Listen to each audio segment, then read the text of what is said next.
Hello friends, welcome back. ఇవాళ మనం NCC గురించి మాట్లాడుకుందాం. ఇప్పుడు ఇండియాలో ఇన్ఫ్రాస్ట్రక్చర్ స్టాక్స్ ఫాలో చేస్తుంటే ఈ నేమ్ మీకు డెఫినెట్లీ తెలిసే ఉంటుంది. వీళ్ళు లిటరల్లీ ఎవ్రీవేర్ ఉన్నారు. Like buildings, roads, water projects, minings. But here the thing, వాళ్ళ డిసెంబర్ క్వార్టర్ రిజల్ట్స్ వచ్చాయి అండ్ హానెస్ట్లీ నెంబర్స్ అసలు ప్రెట్టీగా లేవు. రెవెన్యూ డ్రాప్ అయింది, ప్రాఫిట్స్ క్రాష్ అయ్యాయి. మీరు ఇన్వెస్టర్ అయితే మీ ఫస్ట్ ఇన్స్టింక్ట్ ఏమై ఉంటుంది? ఈ స్టాక్ నుంచి బయటికి వచ్చేయాలనిపిస్తుంది కదా. బట్ ఒక సెకండ్ పాస్ అవుదాం. ఎందుకంటే ఇన్ఫ్రాస్ట్రక్చర్ కంపెనీస్ని ఇయర్స్గా కవర్ చేస్తూ నేను ఒక థింగ్ నేర్చుకున్నాను. జస్ట్ వన్ క్వార్టర్ చూసి జడ్జ్ చేయొద్దు. మీరు వై దిస్ హ్యాపెండ్ అనేది అండర్స్టాండ్ చేయాలి. ఇంకా మోర్ ఇంపార్టెంట్లీ నెక్స్ట్ ఏమవుతుంది అనేది చూడాలి. సో ఇక దీన్ని ప్లేన్ అండ్ సింపుల్గా బ్రేక్ డౌన్ చేద్దాం. ఫస్ట్ హార్డ్ నెంబర్స్ని చూద్దాం. డిసెంబర్ క్వార్టర్ రెవెన్యూ అంటే అరౌండ్ 4043 crore రూపీస్. లాస్ట్ ఇయర్తో కంపేర్ చేస్తే 13% పైగా డౌన్. Operating profit 20% down. ఇంకా నెట్ ప్రాఫిట్ అదే బిగ్గెస్ట్ హిట్, ఆల్మోస్ట్ 56% డౌన్ అయ్యి జస్ట్ అరౌండ్ 82 crore రూపీస్కి వచ్చేసింది. నౌ మీరు నా ఎదురుగా కూర్చుని నన్ను మీరు షుడ్ ఐ సెల్ అని అడిగితే నా ఆన్సర్ ఏమై ఉంటుందంటే నాట్ సో ఫాస్ట్, అంత త్వరగా డిసైడ్ చేయొద్దు. And hear why. ఇది డిమాండ్ ప్రాబ్లం కాదు, ఇది payment problem. See, NCC mostly government కోసం ప్రాజెక్ట్స్ బిల్డ్ చేస్తుంది. గవర్నమెంట్ టైంకి పే చేయకపోతే కంపెనీ కొత్త వర్క్ స్టార్ట్ చేయలేరు. ఇంత సింపుల్. వాళ్ళ క్యాష్ స్టక్ అయిపోతుంది. ఇక్కడ బిగ్గెస్ట్ కల్ప్రిట్ ఏంటంటే జల్ జీవన్ మిషన్ అని ఒక స్కీమ్ సిగ్మెంట్ ఉంది. ఇది basically rural water supply projects. ఎన్సీసీకి ఈ సిగ్మెంట్లో around 7,000 crore rupees work pending ఉంది. కానీ డిసెంబర్ క్వార్టర్లో వాళ్ళు ఎగ్జిక్యూట్ చేయగలిగింది just around 82 crore rupees work మాత్రమే. వై? బికాజ్ గవర్నమెంట్ నుంచి పేమెంట్స్ డిలే అయ్యాయి. Think about it like this. మీరు ఒక కాంట్రాక్టర్ అనుకోండి. మీరు ఎవరో ఒకరే హౌస్ హోల్డ్ బిల్ చేస్తున్నారు, కానీ వాళ్ళు లాస్ట్ ప్రాజెక్ట్స్కి ఇంకా పేమెంట్ చేయలేదు. ఇప్పుడు మీరు వాళ్ళ నెక్స్ట్ ప్రాజెక్ట్ మీద మీరు పని స్టార్ట్ చేస్తారా? Of course not. ఎగ్జాక్ట్లీ అదే థింగ్ ఇక్కడ కూడా జరిగింది. బట్ ఇప్పుడు ఇప్పుడు థింగ్స్ స్లోలీ మూవ్ అవ్వడం స్టార్ట్ అయ్యాయి. జనవరిలో ఎలోన్ కంపెనీకి ఈ స్టక్ ప్రాజెక్ట్స్ కోసం అరౌండ్ 553 crore రూపీస్ పేమెంట్స్ వచ్చాయి.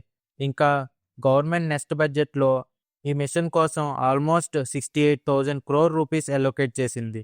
సో మనీ కమింగ్ ఉంది, జస్ట్ టైం పడుతుంది అంతే. నౌ ఇంకొక ఇంపార్టెంట్ పాయింట్ మాట్లాడుకుందాం. ఎనలిస్ట్స్ ఇంకా ఈ స్టాక్ మీద బుల్లిష్గా ఉండటానికి రీజన్ ఏంటి అంటే ఆర్డర్ బుక్. కన్స్ట్రక్షన్ కంపెనీకి అసలు సింగిల్ మోస్ట్ ఇంపార్టెంట్ నెంబర్ ఏదైనా ఉందంటే అది ఇదే. ఎన్సీసీకి ప్రస్తుతం టోటల్ ఆర్డర్స్ అంటే అరౌండ్ 80,000 crore రూపీస్ దగ్గర ఉన్నాయి. దీన్ని పర్స్పెక్టివ్లో పెట్టి చెప్పాలంటే ఇది వాళ్ళ యాన్యువల్ రెవెన్యూకి ఆల్మోస్ట్ 4 times. అంటే నెక్స్ట్ 3 to 4 years వరకు వాళ్ళకు ఆల్రెడీ తెలుసు ఏ వర్క్ చేయాలో. వాళ్ళు చేయాల్సింది ఒకటి, ఎగ్జిక్యూట్ చేయాలి. వీళ్ళు ఇప్పుడు కొన్ని మాసివ్ ప్రాజెక్ట్స్ మీద పనిచేస్తున్నారు. లైక్ ముంబైలో గుర్గాం ములంద్ లింక్ రోడ్, జార్ఖండ్లో ఆల్మోస్ట్ 7,000 crore ఉన్న ఒక హ్యూజ్ కోల్ మైనింగ్ ప్రాజెక్ట్, ఇంకా కెన్ బెత్వా రివర్ ప్రాజెక్ట్. ఇవన్నీ స్మాల్ స్టఫ్ కాదు, బిగ్ టికెట్ ప్రాజెక్ట్స్ అన్నమాట. సో వర్క్ అయితే ఉంది. నౌ రియల్ క్వశ్చన్ ఏంటంటే పేమెంట్స్ ఫ్లో అవ్వడం స్టార్ట్ అయిన తర్వాత వాళ్ళు ఎగ్జిక్యూషన్ని స్పీడప్ చేయగలరా? నౌ ఎలిఫెంట్ ఇన్ ద రూమ్ని అడ్రస్ చేద్దాం, డెప్ట్. ఈ క్వార్టర్లో వాళ్ళ డెప్ట్ ఇంక్రీజ్ అయింది. అరౌండ్ 2,100 crore నుంచి ఆల్మోస్ట్ 3,000 crore వరకు వెళ్ళింది. డెప్ట్ పెరుగుతుంటే మీకు ఆబ్వియస్లీ అలారమ్స్ మోగుతాయి కదా, రైట్? బట్ ఇక్కడ యాక్చువల్లీ ఏం జరిగిందంటే పేమెంట్స్ డిలే అయ్యాక కంపెనీస్కి ఆపరేషన్స్ రన్ చేయడానికి బారో చేయాల్సి వస్తుంది. శాలరీస్ పే చేయాలి, మెటీరియల్స్ కొనాలి, సైట్ ఎక్స్పెన్సెస్ మేనేజ్ చేయాలి. సో ఈ డెట్ ఇంక్రీజ్ అనేది బిజినెస్ బ్రోకెన్ అన్న సైన్ కాదు, ఇది పేమెంట్ డిలేకి సిమ్టమ్. కంపెనీ ఏమంటుందంటే పేమెంట్స్ నార్మల్ అవగానే ఈ డెప్ట్ని అరౌండ్ 2,400 crore వరకు బ్రింగ్ డౌన్ చేస్తామని చెప్తుంది. మేనేజ్మెంట్ ఇంకో క్వైట్ అన్యూజువల్ థింగ్ చేసింది. వాళ్ళు ఫుల్ ఇయర్ గైడెన్స్ని విత్డ్రా చేశారు. బేసికల్లీ వాళ్ళు చెప్పేది ఏంటంటే ఈ పేమెంట్స్ అన్నీ ఎగ్జాక్ట్లీ మాకు షూర్గా తెలియదు. సో గ్యారంటీ చేయలేని నెంబర్స్ మేము ఇవ్వము. హానెస్ట్లీ నేను దీన్ని రెస్పెక్ట్ ఇస్తాను. ఇది హానెస్ట్, బట్ అదే టైంలో ఇది ఇంకో సిగ్నల్ కూడా ఇస్తుంది. నెక్స్ట్ కపుల్ ఆఫ్ క్వార్టర్స్ కొంచెం బంపీగా ఉండొచ్చు. సో ఇన్వెస్టర్గా మీకు దీని మీనింగ్ ఏంటంటే, let me give you my honest take. మీరు నెక్స్ట్ 3 మంత్స్లో క్విక్ రిటర్న్స్ కొట్టాలి అనుకుంటే this is probably not your stock. Volatility ఉండొచ్చు.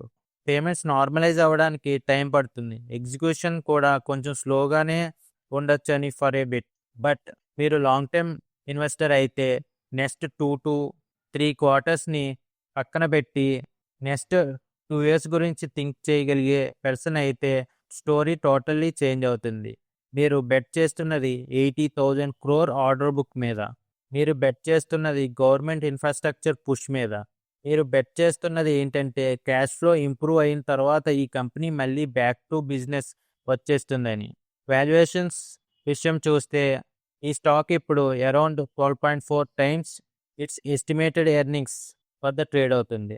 హిస్టారికల్లీ చూస్తే ఈ సైజ్ అండ్ ఆర్డర్ బుక్ ఉన్న కంపెనీకి ఇది రీజనబుల్గానే ఉంటుంది. మోస్ట్ అనలిస్ట్ వర్క్ చేస్తున్న టార్గెట్ ప్రైస్ అరౌండ్ 180 రూపీస్ దగ్గర ఉంది.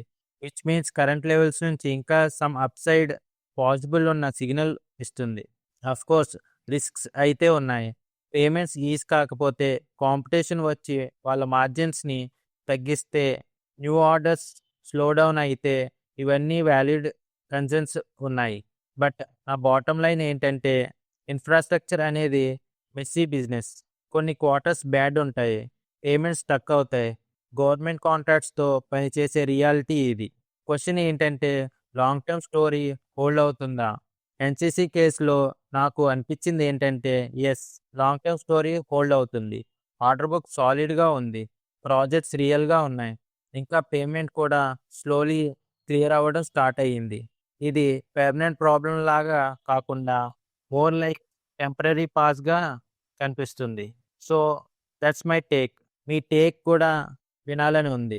మీరు ఎన్సీసీ హోల్డ్ చేస్తున్నారా? వరీడ్గా ఉన్నారా? లేక ఇంకొంచెం యాడ్ చేస్తున్నారా? కామెంట్లో డ్రాప్ చేయండి. Let me no. అండ్ మీకు ఇది యూస్ఫుల్ అనిపిస్తే లైక్ బటన్ హిట్ చేయండి అండ్ సబ్స్క్రైబ్ చేయండి.